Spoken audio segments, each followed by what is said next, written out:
tumutulo na yung oil sa makina ko. Kaya gusto ko silipin pagbabaklasin lahat to.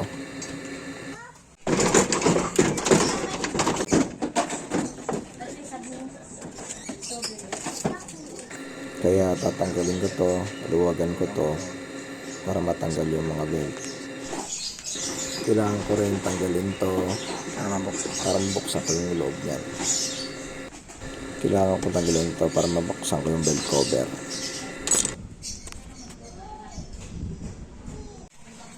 Yan, nalawagan ko na yung ilalim. Pwede na tanggalin yung belt.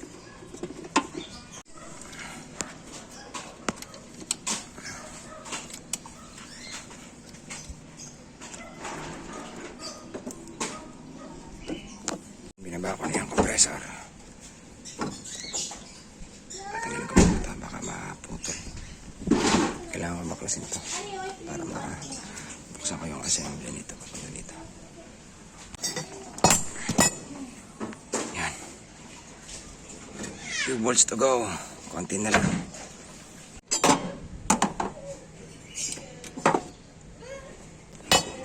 Yan. Accessible na. Next, tanggalin ko to para matanggal mo lang to. Daming babaklasin. Hindi kasya, tsaka naiwan ko yung gamit ko na pangtanggal dyan. Kaya tanggal din to. Sira na rin. Accessible na. Pwede na matanggal to. O, diba? Pwede na.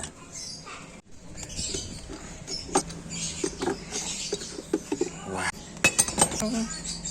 Sa wakas, pwede nang tanggalin yung mga pulley. Yun. Higyan ko muna ganyan. Kasi umiikot. Siyempre, dito yung problema yun. Yan. Para matanggal ko to, tatanggalin muna to.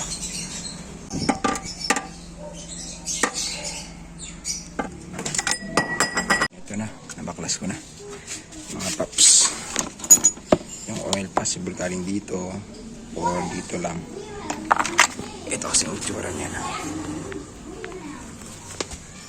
Dalawa lang naman yan. May oil seal dito at may oil seal doon.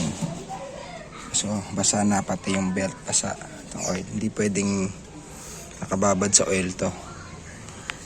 Kasi mapuputol to pag tumagal sa oil. Kaya, ito, tanggalin natin yung oil seal dito sa loob ng gear na to. So, dito. Siya. Tinanggal ko itong idle puller.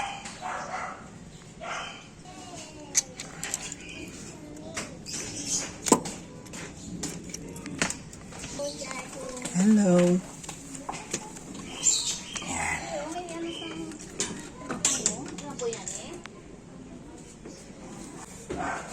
Yan na po siya. Ayan, tatanggalin natin yan. Yan. Ito yung crankshaft gear.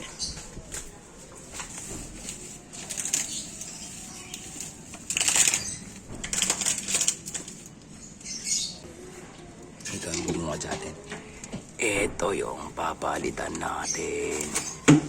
Ito. Kukunin natin to. Tumatakbo na yan. May leak dyan. Yan yung tatanggalin natin. Itong seal na to.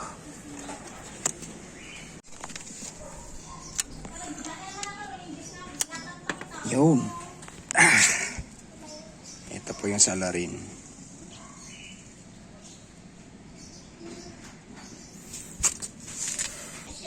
Tapos matigas na siya, hindi na siya soft. Lilinisin natin to.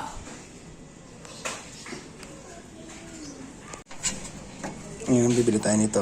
Then linisin natin ng konti. Kunwari lang, linisan. Mayroon siyang bakat ng gasket maker. Possible yung dati, nilagyan siguro dati to.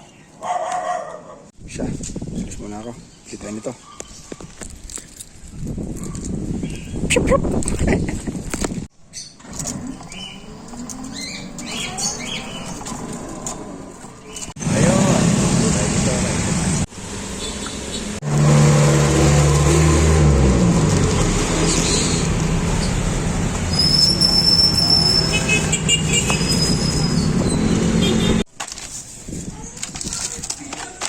beta grade, tsaka isang ganito. Kasi meron nilagay na beta grade din. Lalagyan din natin.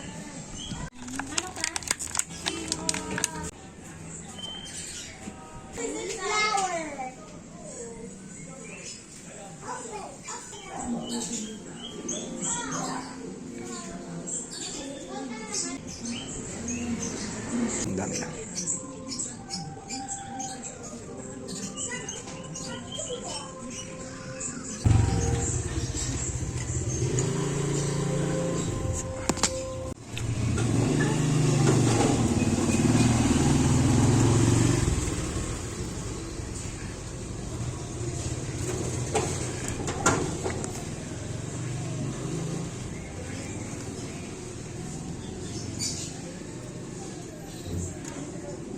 Medyo masikip pa ng konti.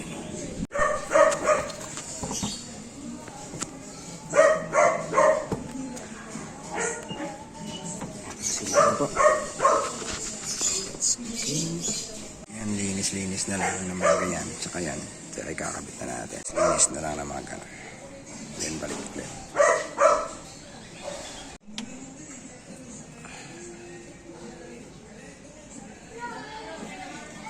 Ngayon, i-aray natin yan.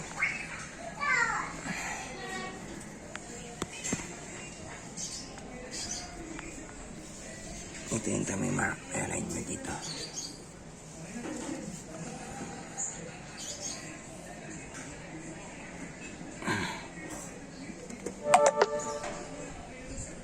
Yan. Align na.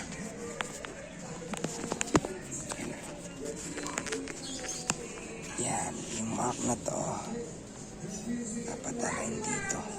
Pantay dapat sila. Tapos ito naman yung mark na yan dapat pantay dito.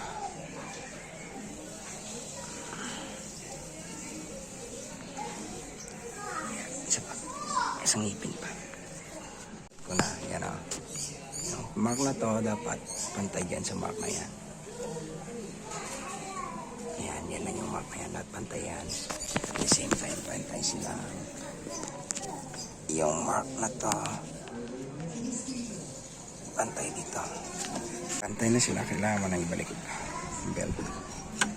Pwede mo na ibalik yung belt.